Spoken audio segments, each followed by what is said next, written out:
St. Louis Temple, 300 miles north. So I put on a pair of pants and I took off and I got up to the temple, and for the first time I saw devotees, you know, wearing this mud on their face and this shaved head and this weird piece of hair and wearing a bed sheet. And I'm like, wow, how can somebody look like this living in the 20th century in a metropolitan city in America? Like, wow, they have to be detached. Oh, and I was also thinking that maybe I'm the only one seeing this, that they were angels from another planet, and that nobody else was seeing what I was seeing, you know, because I couldn't believe it. It was a shock, you know, to see people looking like this. And then when I got to the temple itself, we had everybody in a line, in a queue, and each of the devotees were taking the shoes and socks off of each and every guest and washing their feet. Humble. Now in America, humble is only a word you find in a book. Nobody's humble in America. They eat cows all day long. How can you be humble? And here these people were washing the feet of these bums and good people, smelly people. Everybody got their feet washed. And I was so amazed by this. I was overwhelmed by it. Then we went inside, and because I'm living in nature, living in harmony with nature, the first thing was Tulsi Puja. And they said the greatest devotee of God is a plant. I thought, wow, this is great, you know? I couldn't believe it. So yeah, Jai Vrindaye Tulsi Deva, you know, go around the plant. Oh, I loved it. And then the class, the temple president was Makhan Lal Das, and he gave the class about the quality of a pure devotee. And I saw, and everybody was uninitiated in those days. It was Bhakta Bill, Bhakta Chuck, Bhakta Allen, you know, all these people. And I saw Bhakta Bill, the jolly one. He was always happy. Bhakta Allen, humble. Bhakta Tom, the Sanskrit sloka. He knew all the slokas from every Bhagavatam class every day. He'd memorize it, you know, so he'd preach it all day to us, you know. And so everybody was the symptoms of a pure devotee. I saw it by his talking. And then the deity doors opened, and all this cloudy smoke come out of the temple room, and I couldn't see the deities for a minute. You know, it took a little while for the smoke to clear. And then there was these two little guys with their hands up, you know, these little tiny guys with their hands up. And I said, who's that? They said, well, that's God, and that's his brother. And I went, whoa, whoa, God has a brother? Oh man, this is great, you know. I loved it. It was the most amazing thing. So I said, wow, God has a brother. He's blue, he's pink, he's got, I mean, he stands with and he's from now, and wow, this is incredible. I thought this is really, and I felt all of it. I knew all of it was right, you know, from those austerities. And I believed that Krishna had come to me. Srila Prabhupada, he came to me. That I was looking for somebody to teach me, and Prabhupada came in the form of that Bhagavad Gita. And then, of course, everybody was glorifying Prabhupada. You know, and I didn't meet Srila Prabhupada for a whole year, about 9 months. You know, that was in '73, and that day was Govardhan Puja also. And there was this big old cart. You know, they brought in this cart, you know, the hill of Govardhan made of halava. Now I believe most of the devotees, at least in America, they joined because of halava. It was the most amazing thing, this halava. And there was a whole mountain of it, you know. Here I'm living off of berries and leaves and stuff, and now I see these sweet balls and samosas and pakoras and chutneys and, you know, and this incredible hill of halava, you know, and I thought, wow, these people got the best philosophy, they got the best way of life, and they eat good too. Wow, this is great, you know. So that was a Sunday, and it was at the end of the night. He said, well, thank you, ladies and gentlemen, we'll see you all next week. So I was very overwhelmed with grief that I couldn't understand. Now, where I would just sleep was no problem. I could sleep in a bush. I mean, I'm doing tapasya, I'm doing austerity, no problem. I could sleep under a car. It was no problem about that. But I didn't know how I could become a pure devotee on my own. That's what I kept thinking, that the devotees lived in the temple because they'd already achieved prema bhakti, you know.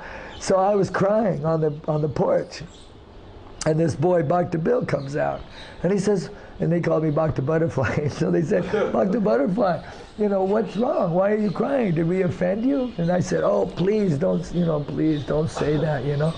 I just don't understand how I can become a pure devotee without you. And they said, oh, we're not pure devotees. We come here to be pure devotees. You want to be a pure devotee? You can move in. And oh man, it was like fireworks, you know. My tears of lamentation became tears of incredible joy. And that was a Sunday, and Tuesday of that week, I shaved up. And that was 32 years later.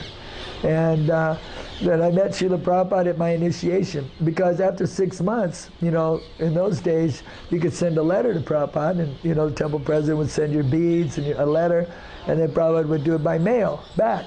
Well, they said, you know, and I didn't want it that way. I was reading the Bhagavatam, and I was reading the cultural, you know, the traditional way of getting your dark beads from the guru, you know, and I wanted to meet Prabhupada. You know, I've been worshiping him now for 7, 8 months, you know, and I wanted to meet him, you know, and they said, well, if you wait, you know, after 6 months, if you wait another 3 months, there's a Rath Yatra in Chicago, 500 miles north of us, and it'll be the first Rath Yatra, and Prabhupada will be coming. So I said, sure, you know. So I got into distributing books. I was a book distributor. And in our temple, we were always glorifying the quality of that high was low and low was high. In other words, that the person who had to take a position of, you know, GBC or guru or temple president in those days, you know, that they were the unfortunate ones, because they had never time to think of Krishna. And the ones that were doing those menial service, who were washing the pots, cleaning the toilets, that they were the most glorious devotees. So when I would go out and distribute books, many times I would distribute more books than anybody else. And my reward for distributing books was to go and clean the toilet. And with a toothbrush. It wasn't a bucket of water, it was a toothbrush and a cup, you know. Hare Krishna, Hare Krishna, Krishna Krishna, Hare Hare. And it was the most ecstatic service. Washing the people's feet when they come to the Sunday feast, you know, washing the toilets was the greatest service. And the temple president in those days, you know, where was he? He was never in his office. He was washing pots. He was fixing a car. He was painting the wall, you know. He was an example. He showed us exactly how to live by being the same way we were. And so then it was you know, Chicago Rath Yatra. We drive up there, and you know, we're at the airport, and you know, it's all, in those days it was all brahmacharis, so it was like an army of orange, right? These orange hullaba-filled, passionate book distributors, you know, you know, with 30 mridungas playing and about 100 cartels and roaring the Hare Krishna mantra, you know. Anybody who was not wearing orange, they had to be tossed out of the area. The police didn't know what to think, you know, there's like 500 of us, you know, just took over, you know, we just took over. And then somebody said, Prabhupada's playing, you know. So then the windows started to almost seem like break, because, you know, there was so much roaring of the mantra and the drums and the kartals. And then as the people were getting off the plane, you could see the lights, the shadows, that you could see somebody coming, who would be coming in next. And so we'd go, Jaya Prabhupada, Jaya. It was never Prabhupada in those days. With Prabhupada, it was Prabhupada. We never said that. So we were Jaya Prabhupada, Jaya Prabhupada. And then it'd be some lady, some passenger off the plane. And we'd stop, you know, come on, get out of the way, get out of the way, you know. Then we'd wait, you know, we'd see another shadow, Jaya Prabhupada. It'd be so, get out, come on, you know. We'd push all these people out of the way, you know. And then the last one was Sudama Maharaj. He was Prabhupada's secretary at the time, and we saw him. Sudama Swami, you know. Wow, now we know. Next one is Srila Prabhupada. And it was a door, and you could not see on either side, just the door. So when Prabhupada came, the edge of the door, he turned his head and he looked at us like this and waved to us. And then stepped out and came in, you know. Wow. I mean, I still remember it today, and I think if you ask all of the God brothers, they'll remember Srila Prabhupada as this gigantic person. I remember him in my heart's eyes, this guy that was like this big, you know. But he was only my size, you know, actually, physically, but not the way I saw him. And Srila Prabhupada was so humble and smiling, you know, and all the devotees were roaring, you know. And the devotees, before we came to the airport, they were giving us instruction, like not touch Prabhupada's feet. Because we were all so full of hullaba, we were so passionate, you know, they would just die, they probably broke his legs or something, you know. So he kept everybody away. But when I was paying and the other thing about Srila Prabhupada was that you couldn't take your eyes off of him.